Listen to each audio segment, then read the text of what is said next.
The Cardinal asked me, did I think it was worth our putting all the energy needed into a bid for World Youth Day, and then if we were given it, into holding a World Youth Day in Sydney, because it was going to require enormous commitment by a lot of people to make such a thing happen in Australia.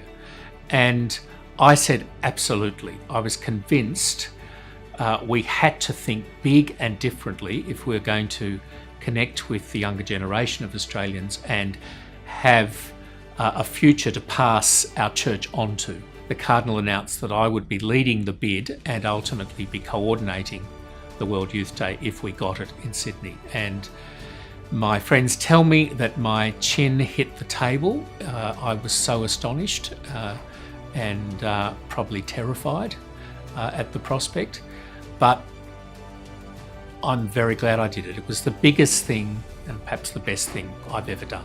I was the coordinator of the World Youth Day in 2008.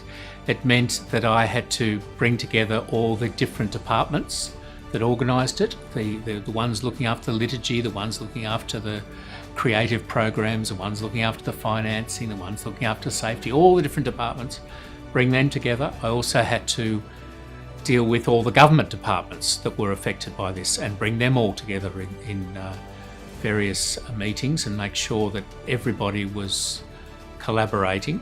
Being on the boat with Pope Benedict as he came into Sydney Harbour, into Barangaroo to meet the young people, there was such excitement on the harbour.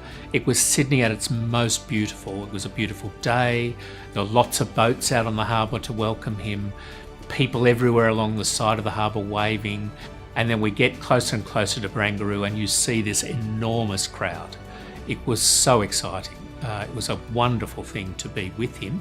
Being up on the stage on the hill with him during the vigil, when we had Eucharistic adoration, and we look out and there's this field of hundreds of thousands of young people holding little candles or the lights on their phones or having a light of some sort. We come to adoration and total silence, total devotion. They're all kneeling down in love with our Lord and knowing that our Lord is in love with them.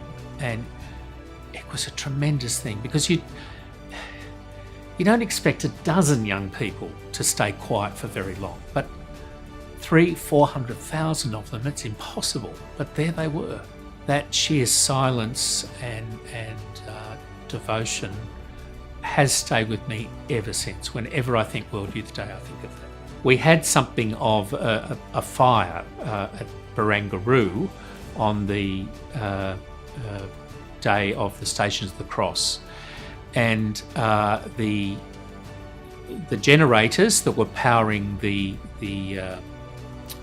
microwaves so we could cook the meals for the hundreds of thousands of young people blew, and there was a fire, and as a result, as the young man that played Christ and the others that were there in the last Stations of the Cross at Barangaroo, at sunset when the sky was going a golden pinky colour, smoke started to emerge, and it was beautiful.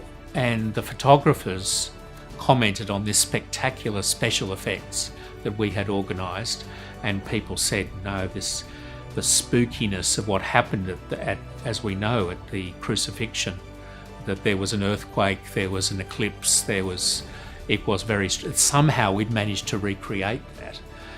Little do people know, actually it was a problem with our generators and our microwaves, and we were having a little fire to deal with at the time. I think that some of the things World Youth Day did for this country will continue to blossom, and in particular getting us thinking the new evangelisation.